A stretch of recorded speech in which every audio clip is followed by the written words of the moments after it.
We like to tell ourselves a comforting story about how history goes off the rails. We say that when a society fractures and hands control to a brutal dictator, it's simply a tragic accident.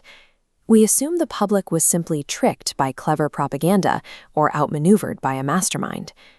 But looking at the actual mechanics of crowd psychology reveals something far more uncomfortable. Handing power to a monster is rarely a mistake. Under the right conditions, it is a perfectly functioning survival algorithm. That algorithm triggers under a specific environmental condition, known as the drift. The drift happens when the established rules of a society simply stop working. When institutions fail and predictability vanishes, collective anxiety compounds rapidly. In the world of finance, the term alpha describes an informational edge. In a social system, we can think of alpha purely as a society's functional grip on reality.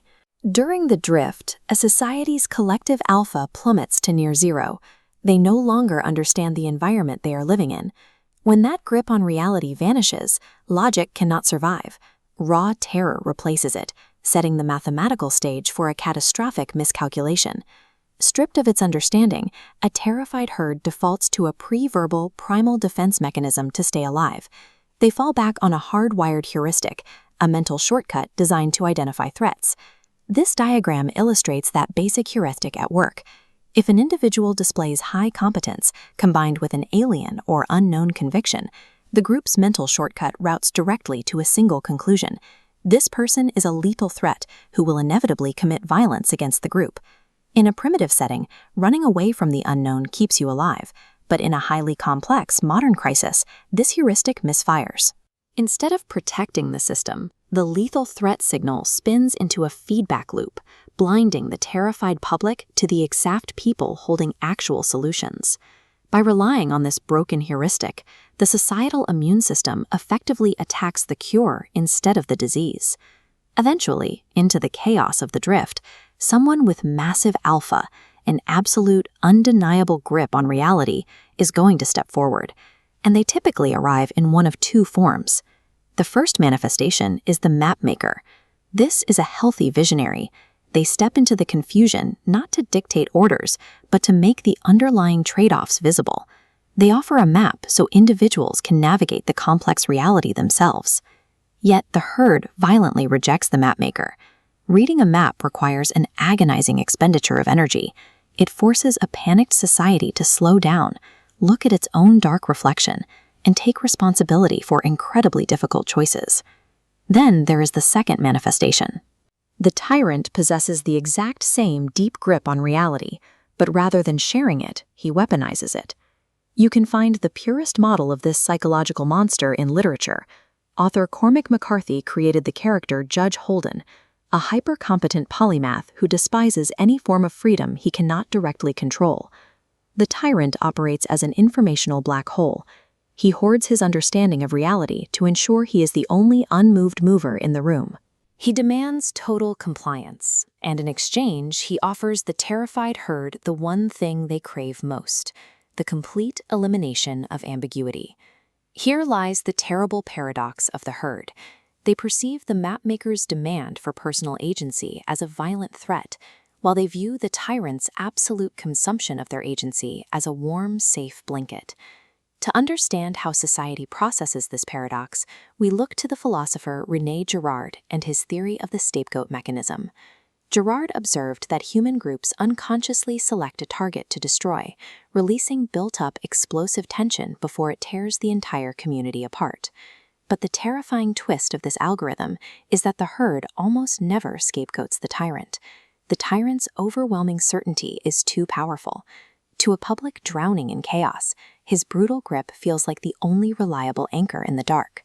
The societal immune system mechanically targets the complex network, the Mapmaker. They isolate the person, forcing them to look at the difficult truth, while gravitating toward the tyrant. Sacrificing the Mapmaker discharges terror through rejection, absolving the group from understanding their own reality. By destroying the legitimate truth-teller, the society protects its illusions, and in doing so, they leave the door completely wide open for the real monster to assume control unopposed. We have to acknowledge an uncomfortable truth about why this happens. The societal immune system feels entirely justified in its choice because, in the immediate term, tyranny is brutally efficient. The philosopher Thomas Hobbes recognized this calculus centuries ago. He observed that without a structured state, humans face a terrifying war of all against all. The raw fear of that violence makes submitting to an absolute, uncompromising power seem entirely rational.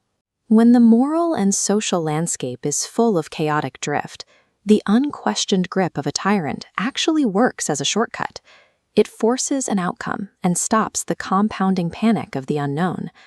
But that efficiency carries a fatal cost. A tyrant operates entirely blind to the actual ecosystem.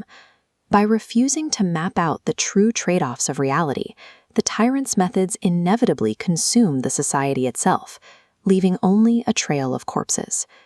Yielding to a tyrant is a short-term survival algorithm that mathematically guarantees long-term systemic death.